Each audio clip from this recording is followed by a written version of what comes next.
right, look at that. Many of you guys have seen this parking lot. Didn't know there's this trail right below the parking lot that goes down to my route back home. This is loosey goosey, and you just gotta watch it for this corner right here. But I was amazed how well these tires are doing. Of course, I'm running on like 11 psi, so the front is only 9.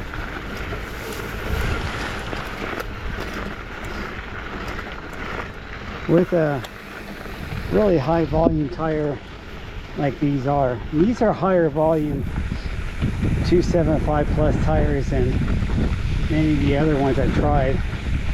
I've had some Schwalbe 275 by 3.0. It didn't measure as big as these 275 by 2.8.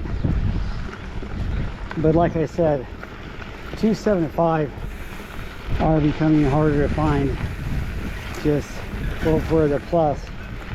You can find 275 by 2.6 anywhere, and hopefully they will keep making that tire as we see the trend of not having any more 275 bikes in the lineup of many of the newer model year full suspension bikes.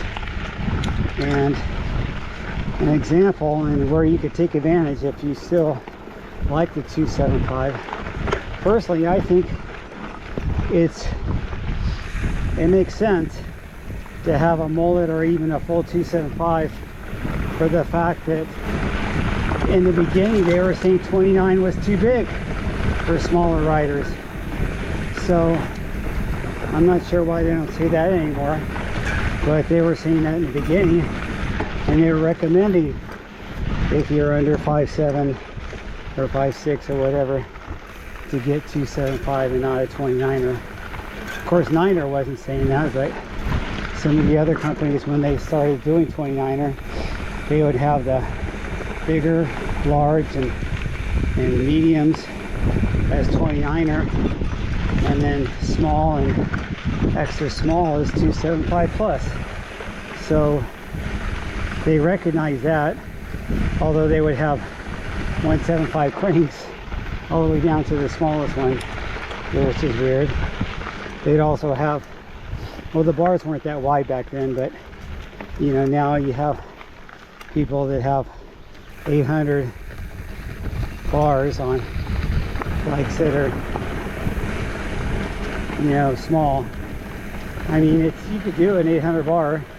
Mine are all 780, which is probably a little bit on the long side for me, but it's 760, 780 is where I've landed.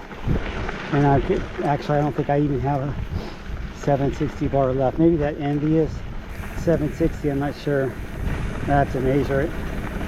But my not my new Envy, my older Envy bar I have, but maybe but most of the other bars, this one is a rental at 780 that I cut down. It was 800, so I know it's 780. And my other bar came as a 780, the SQ Labs bar, so I just kept it there and I'm fine with it.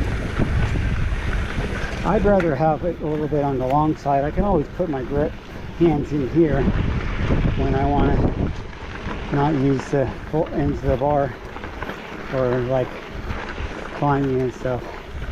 Of course, you don't have a choice when you're going downhill. You have to have that position. But I know it's going downhill, that's also where I want to be a little more tucked in and aggressive riding position. So I've also landed on 50mm stems. It seems like the newer bikes are all 35 and 40. But you know, The bike industry seems to think they know what's best for everybody. I don't. I think you pick, like I mentioned on my custom, building your own custom. That's part of building your own custom, picking what you want, picking what you know you like. Anyway, so back to the 275 full suspension. And I'll drop the link below. Thanks for listening to me banter. But I'll drop the link below to Evan. His name is Evan's MTB or something. He's a YouTube channel. And he's got a link on his YouTube channel to a company that is blowing out Pivot. Not a cheap brand, a very expensive brand. Pivot Mach 6 bikes for $3,200, which is crazy. You can't get a Canyon or a Propane or any of those bikes. Mail order bikes don't offer bikes that cheap. And this is not a mail order. It's an actual high-end carbon frame. I mean, they're all made in factories in China and Taiwan, but this is made by Pivot, which does a lot of R&D, and I've always admired them. And I'm going to talk to you about something real quick, because I feel like they kind of misunderstand the whole aspect of knowing about why Pivot chose to do BB92 wider bottom bracket and wider Boost147. And there's a few other companies that do that. And it's all about the wheel strength and the stiffness of the rear triangle.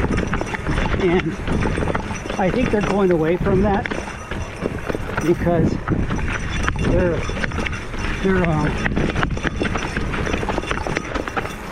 newer models are regular Boost 148, and that's kind of sad because I do think there's a few models that'll stick with that, like Noli and Da Vinci and a few other models that see the advantage, but they're going away from that, and that's probably part of the reason why they're blowing out those Mach 6, because they're the Super Boost. Now personally, I think Super Boost, if you're going to get a burly 160, even a 150 travel bike that's going to get all the extra stress from being a all mountain or enduro bike, why wouldn't you want a stronger center dished wheel as opposed to a regular 148 that I think didn't really do much. In the beginning they were saying it was to accommodate the 11 speed and 12 speed, but somehow 11 speed and 12 speed now is accommodated with gravel bikes, which are 142. There's a few gravel bikes that are Boost, but for the most part they're 142. So that was the first argument. It was to accommodate that and the disc brakes and everything else like that. Now I think the Boost front end 110 makes total sense, because that 110 makes a perfect center dished front wheel with that rotor. You know, before you had a perfect center dished 100 millimeter spacing wheel because you had rim brakes, but when they went to disc brakes it was a little bit off. So it makes total sense for that, and they increased it a full 10 millimeters. I don't know why they went a full 10 millimeters in front, yet in the back they only went 6 millimeters. Now part of that was it wasn't a true changing in spacing. The 142s were still basically 135 hubs with a different adapter to the frame. So the frame spacing of a 132 frame with quick release is actually the same frame spacing as a 142 with through axle.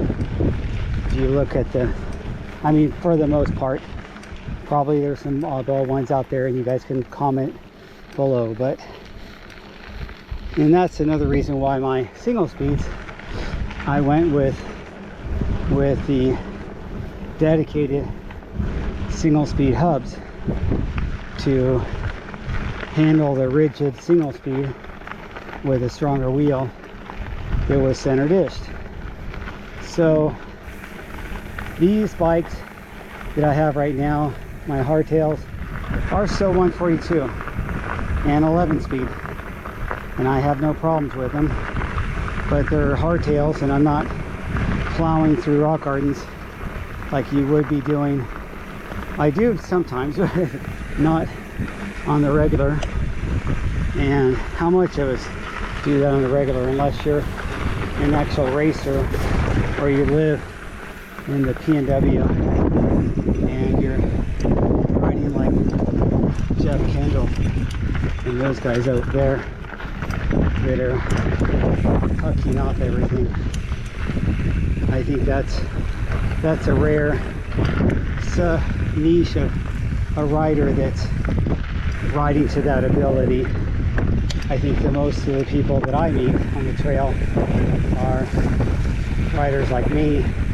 Probably a lot of them better than me too, of course, but I'm not seeing them like Richie Rude professional riders like that.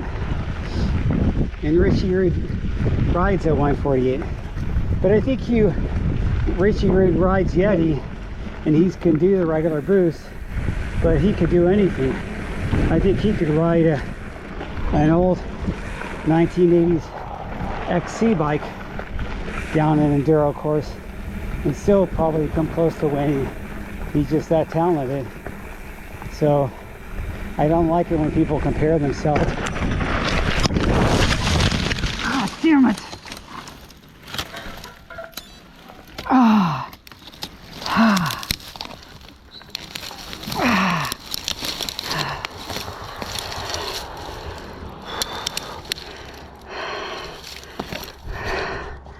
Well, that hurt.